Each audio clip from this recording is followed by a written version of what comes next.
Punto 15. Lo privado de la propiedad y riqueza. A primera vista parece extraño que una teoría que tan decisivamente concluida con la abolición de toda propiedad haya partido del establecimiento teórico de la propiedad privada. Sin embargo, esta extrañeza queda en cierto modo mitigada si recordamos el agudo aspecto polémico de la Edad Moderna con respecto a la propiedad,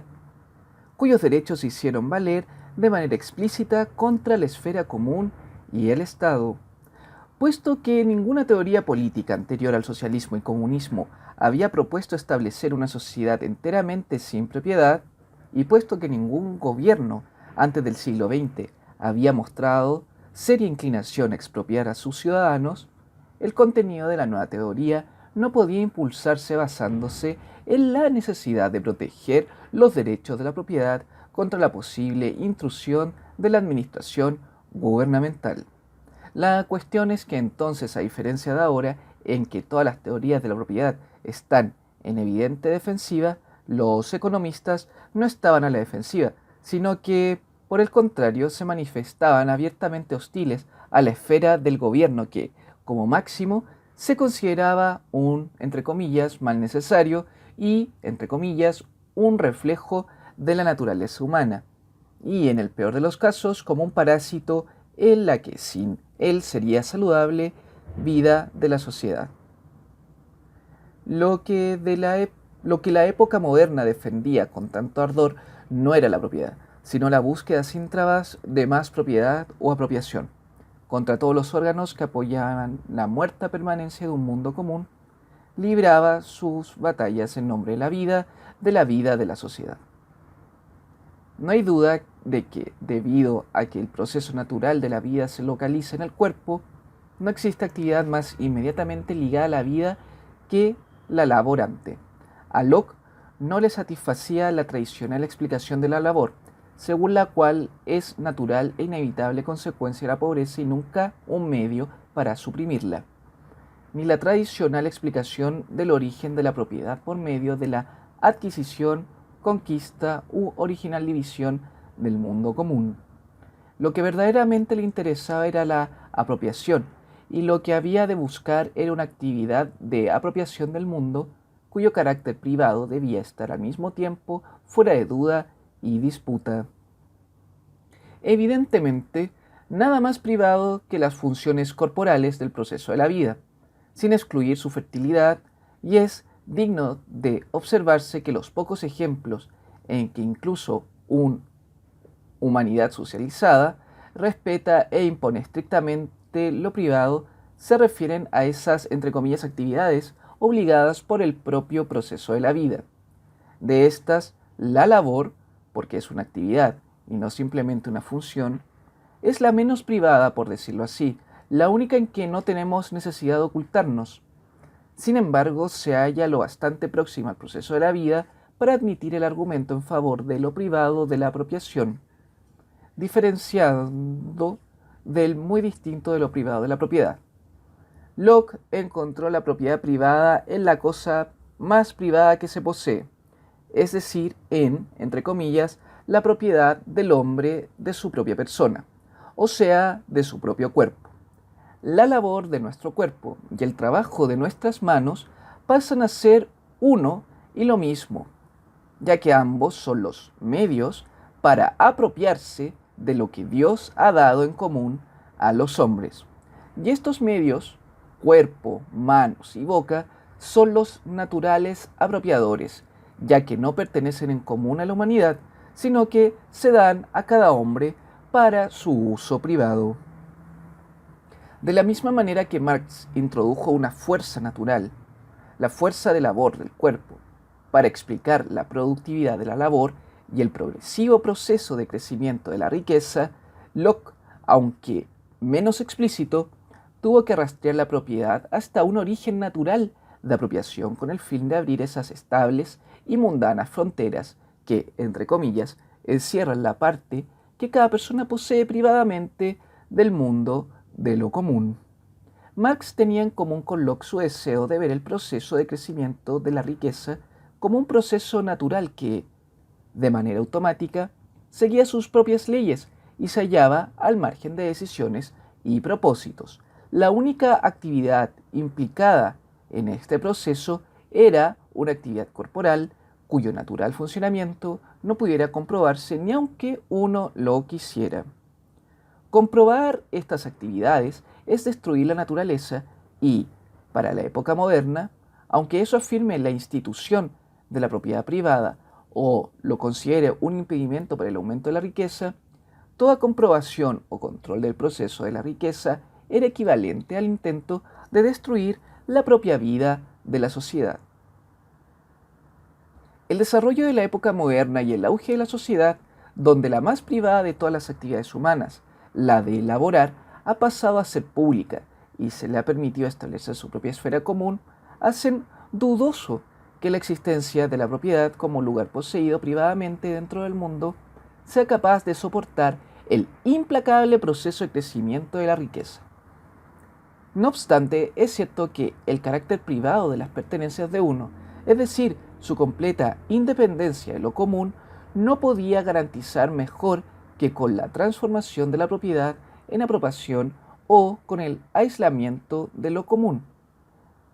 interpretado como el resultado, el producto de la actividad corporal. Bajo este aspecto, el cuerpo se convierte en la quinta esencia de toda propiedad, ya que la única cosa que no se puede compartir, aunque se desee hacerlo. De hecho, nada es menos común y comunicable, y por eso de mayor cuidado contra la visibilidad y audibilidad de la esfera pública que lo que ocurre dentro del cuerpo, sus placeres y dolores, su laboriosidad y el consumo. Por lo mismo, nada arroja a uno de manera más radical del mundo que la exclusiva concentración en la vida del cuerpo, concentración obligada en la esclavitud o en el dolor insoportable.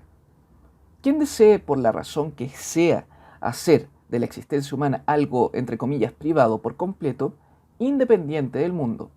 y solo sabedor de su propio ser vivo, debe basar sus argumentos en estas experiencias. Y puesto que el implacable esfuerzo de la labor del esclavo no es, entre comillas, natural, sino inevitable, esfuerzo de la labor no es natural, sino inevitado por el hombre y en contradicción con la natural fertilidad del animal laborans, cuya fuerza no se agota ni se consume su tiempo cuando ha reproducido su propia vida, la experiencia, entre comillas, natural en que radica la independencia del mundo, tanto de los estoicos como de los epicúreos, no es la labor o esclavitud, sino el dolor. La felicidad lograda en el aislamiento del mundo y disfrutada en el interior de la privada existencia de uno mismo, solo puede ser la famosa ausencia del dolor, definición con la que han de estar de acuerdo todas las variaciones consistentes de consistente sensualismo. El hedonismo, doctrina que solo reconoce como reales las sensaciones del cuerpo, es la más radical forma de vida no política, absolutamente privada, verdadero cumplimiento de la frase de Epicuro, vivir oculto y no preocuparse del mundo. Por lo general, la ausencia de dolor no es más que la condición corporal para conocer el mundo. Solo si el cuerpo no está irritado y con la irritación vuelto sobre sí mismo, pueden funcionar normalmente nuestros sentidos, recibir lo que se les da. La ausencia de dolor se suele, entre comillas, sentir solo en breve intermedio entre el dolor y el no dolor, y la sensación que corresponde al concepto sensualista de felicidad surge del dolor más que de su ausencia. Está fuera de duda la intensidad de esta sensación. Solo le iguala la propia sensación de dolor. El esfuerzo mental exigido por las filosofías que, por diversas razones, desean liberar al hombre del mundo, siempre es un acto de imaginación en el que la mera ausencia de dolor se experimenta y realiza en la sensación de quedar liberado de él. En cualquier caso, el dolor y la concomitante experiencia de liberarse de él son las únicas experiencias sensuales, tan independientes del mundo, que no contienen la experiencia de ningún objeto mundano. El dolor que causa una espada o el cosquilleo de una pluma de ave nada nos dice de la cualidad o incluso existencia de una espada o de una pluma. Únicamente una irresistible desconfianza en la capacidad de los sentidos humanos para una adecuada experiencia del mundo, y dicha desconfianza es el origen de toda la filosofía moderna. Explica la extraña e incluso absurda elección que emplea fenómenos tales como el dolor o el cosquilleo, que impiden a nuestro sentido funcionar con normalidad, a manejar de ejemplo de toda experiencia sensual de los que hace derivar la subjetividad de las cualidades, entre comillas, secundarias e incluso fundamentales.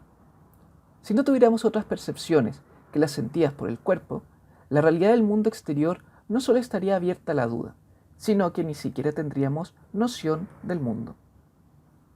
La única actividad que corresponde estrictamente a la experiencia de no mundanidad, o mejor dicho, a la pérdida del mundo tal como ocurre bajo el dolor, es la labor, donde el cuerpo humano, a pesar de su actividad, vuelve sobre sí mismo, se concentra solo en estar vivo y queda apresado en su metabolismo con la naturaleza, sin trascender o liberarse del repetido ciclo de su propio funcionamiento. Mencionábamos antes el doble dolor relacionado con el proceso de la vida, para el que el lenguaje solo tiene una palabra y que según la Biblia se impuso junto con la vida del hombre: el penoso esfuerzo requerido para la reproducción de la propia vida de uno y la de la especie.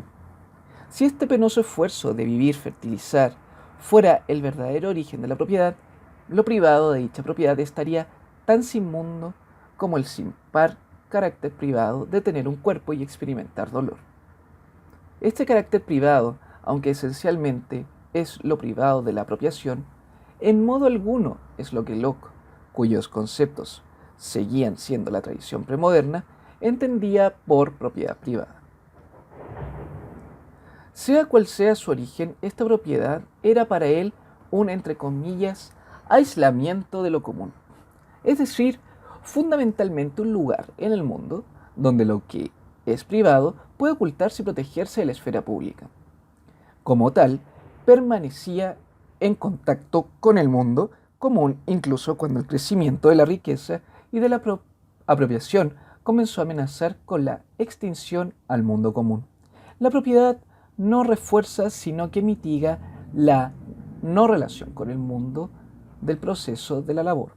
debido a su propia inseguridad mundana. Por lo mismo, el carácter del proceso de elaborar, la implacabilidad con la que el propio proceso de la vida premia y conduce a la labor, está contrarrestado por la adquisición de propiedad. En una sociedad de propietarios, a diferencia de otra de laborantes, sigue siendo el mundo y no la abundancia natural ni la pura necesidad de la vida el centro del cuidado y preocupación humanos. El tema se hace diferente por completo si el principal interés ya no es la propiedad, sino el crecimiento de la riqueza y el proceso de acumulación como tal. Dicho proceso puede ser tan infinito como el de la vida de la especie, y su infinidad se ve constantemente desafiada e interrumpida por el molesto hecho de que los individuos privados no viven siempre ni tienen ante sí un tiempo infinito. Solo si la vida de la sociedad como un todo, en lugar de las limitadas vidas de los individuos, se considerara materia gigantesca del proceso de acumulación, puede éste proseguir plenamente libre y a toda velocidad sin estar trabado por las limitaciones que impone el periodo de vida individual y la propiedad poseída individualmente. Solo cuando el hombre no actúa como individuo, interesado únicamente en su propia supervivencia, sino como un miembro de la especie, solo cuando la reproducción de la vida individual queda absorbida por el proceso de la vida de la especie, puede el proceso de la vida colectiva de una humanidad socializada seguir su propia, entre comillas, necesidad, es decir, su automático curso de fertilidad en el doble sentido de multiplicación de vidas y de la creciente abundancia de bienes que ellas necesitan. La coincidencia de la filosofía de la labor de Marx con las teorías de evolución y desarrollo del siglo XIX, la evolución natural de un proceso de vida singular, desde las más bajas formas de vida orgánica hasta la aparición del animal humano, y el histórico desarrollo de un proceso de vida de la humanidad como un todo, resulta sorprendente y ya fue observada por Engels, quien llamó a Marx el Darwin de la historia. Lo que todas estas teorías en las diversas ciencias, economía, historia, biología, geología, tienen en común es el concepto de proceso, virtualmente desconocido antes de la época moderna, puesto que el descubrimiento de los procesos por las ciencias naturales había coincidido con el hallazgo de la introspección en filosofía. Es natural que el proceso biológico dentro de nosotros mismos se convierta finalmente en el mismo modelo del nuevo concepto. En el marco de las experiencias dadas a la introspección, no conocemos más proceso que el de la vida dentro de nuestros cuerpos, y la única actividad en la que podemos traducir y que corresponde a ella es la labor. De ahí que parezca casi inevitable que la igualdad de productividad con fertilidad en la filosofía y la labor propia de la época moderna se haya visto seguida por las diferentes variedades de filosofía de la vida que se basan en la misma igualdad. La diferencia entre las primeras teorías de la labor y las últimas filosofías de la vida radica fundamentalmente en que éstas han perdido de vista la única actividad necesaria para mantener el proceso de la vida. Sin embargo, incluso esta pérdida parece corresponder al real desarrollo histórico que hizo más fácil la labor que antes y, por lo tanto, más similar al proceso de la vida que funciona automáticamente. Cuando a la vuelta del siglo, con Nietzsche y Bergson, se proclamó a la vida y no a la labor, creadora de todos los valores, esta glorificación del puro dinamismo del proceso de la vida excluía ese mínimo de iniciativa presente incluso en esas actividades en que, como el laborar y el procrear, la necesidad urge al hombre. No obstante, ni en el enorme incremento en la fertilidad ni la socialización del proceso, esto es, la sustitución de la sociedad o especie colectiva por el hombre individual, puede eliminar el estricto e incluso cruel carácter privado de la experiencia de los procesos corporales en los que la vida se manifiesta o de la propia actividad de la labor. Ni la abundancia de bienes, ni la disminución del tiempo requerido en la labor dan por resultado el establecimiento de un mundo común, y el expropiado animal laborans no deja de ser menos privado porque se le haya desprovisto de un lugar privado de su propiedad para ocultarse y protegerse de la esfera común. Marx predijo correctamente, aunque con injustificado júbilo, el marchitamiento de la esfera pública bajo las condiciones de desarrollo no trabado de las fuerzas productivas de la sociedad, y fue también justo, es decir, consecuente con su concepción del hombre como animal laborans, cuando vaticinó que los hombres, entre comillas, socializados, dedicarían su liberación del laborar a esas actividades estrictamente privadas y esencialmente no mundanas que llamamos hobbies.